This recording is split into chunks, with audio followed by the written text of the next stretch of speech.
ikiwa ni kusafirisha madawa ya kulevya, kupatikana na madawa ya kulevya, kupatikana na pombe haramu ya gongo, lakini wizi wa mifugo pamoja na makosa ya uvunjaji. Kutokana na operation hizo na misako ambayo tumekuwa tukiifanya ndani ya kipindi cha mwezi Mei mpaka leo hii, jeshi hili limepata mafanikio makubwa, hasa katika kuwakamata watuhumiwa 31.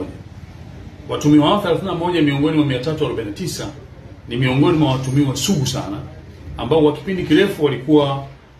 etilaji, walikuwa maeneo ya maficho, ambao walikuwa wanafanya matukio yao lakini wanakwenda wajificha maeneo mbalimbali. Lakini aidha pia wako watuhumiwa ambao walikuwa wanatumikia vifungo vyao gerezani, lakini walitoka kutokana na sababu mbalimbali, nao walirudi wakawa wanajihusisha na matukio haya, lakini nao tumewatia mbaroni. Miongoni mwa watuhumiwa ambao walikuwa gerezani na wamerudi kwa kiasi kikubwa, wameanza kujihusisha na hatimaye wameingia mikononi, wako mtuhumiwa wa kesi za unyang'anyi, wizi wa pikipiki, lakini pia wako watuhumiwa wizi wa mifugo, ambao wote hawa kwa ujumla tumeweza kufanikiwa kuwakamata